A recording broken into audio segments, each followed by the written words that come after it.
Everybody, it's your boy Ropes. This is my post-fight thoughts for Timothy Bradley versus Diego Chavez.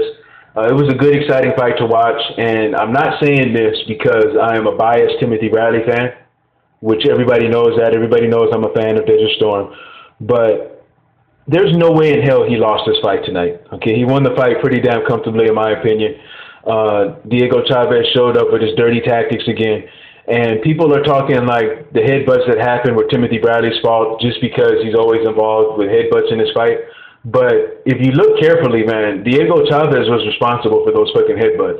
And it looked to me, okay, it looked to me that he was trying to headbutt him again, okay? And the first two headbutts, I'm not saying that Diego Chavez did the shit on purpose, but he was responsible for those. That wasn't Timothy Bradley's fault, okay? Now, if I could say one negative thing about Timothy Bradley, you got to get your emotions out of these fucking fights, man. I don't know what's going on with Timothy Bradley. He does this thing where he comes out and he boxes flawlessly for the first few rounds, and then for no reason at all, he turns into this reckless brawler who's trying to knock his opponent out. And I think that some of it has to do with him letting the fans get in his ear and shit. The fans, you know, telling them that, oh, you suck because you don't have no power, you don't have no knockouts, and that makes you boring and shit like that. He needs to shut all of that shit out because the majority of the people who view boxing only want to see two guys stand in the middle of the ring and swing crazy until one of them gets knocked out. Okay, that's the majority of people who watch boxing. There's only that small segregated group of fans like myself, of Timothy Bradley, and guys like Paulie Malignaggi who respect their art of fucking boxing. Just boxing. Pure boxing, period. Without the power and all of that shit. There are fans out there like myself who appreciate that shit. Okay? And those are the fans that he needs to fight for and keep in mind while he's in the fucking ring. Okay? Because it doesn't matter. Even if he knocked Diego Chavez out tonight, people were still going to talk shit about him because they're still upset about their darling Manny Pacquiao. You know what I'm saying? About the decision that he got over him. And that's never going to go away. He's going to be dealing with that until the day that he retires and after he retires. He's going to be hearing about that shit. And he's going to be hated for that shit. Okay? But don't fucking make that a reason for you to go out there and fight in a style that doesn't best suit you.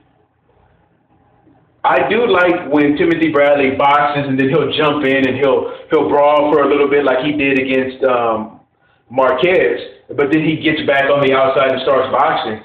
If he can get away with that with certain fighters, yes, by all means, continue to do that. But when you have a guy in there who's trying to knock your head off and he has the power to do that shit, there's no reason when you're winning by boxing, being a pure boxer, winning easily that way, there's no reason in hell that you need to switch over to fucking brawling because you're not going to knock anybody out. Like if I can rate Timothy Bradley's power from 1 to 10, he's about a 5 or 6 at best, okay?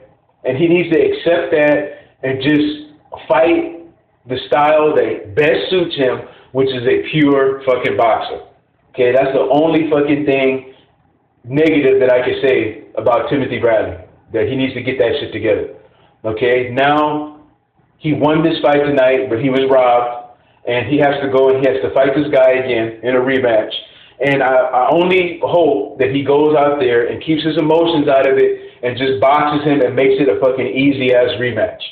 Okay? Because I was worried about Timothy Bradley watching this shit, man. I thought that he was going to get caught with something and get knocked the fuck out. You know, I saw a similar type of fucking Provodnikov shit happen.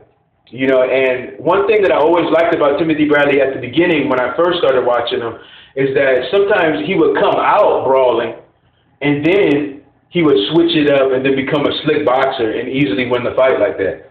Now it's like he's got the shit backwards. Now he's coming out boxing the right way and then he's turning into this reckless fucking brawler and shit.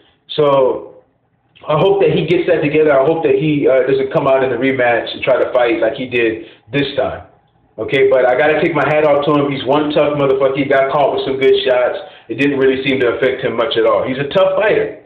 You know, I don't see how anybody doesn't like Timothy Bradley. But he does need to work on fucking straightening his right hand out a little bit and stop being so fucking wild with the shit. You know, I don't understand how somebody his size doesn't really have any power like that. Like, you would think by his physique that he would be knocking people out and shit, but he just doesn't have that type of power. But anyway, that's my thoughts on the fight. You guys let me know what you thought about the fight. If you say that Timothy Bradley lost this fight or that this fight was really a draw, you're full of shit. And I'm out. Deuce.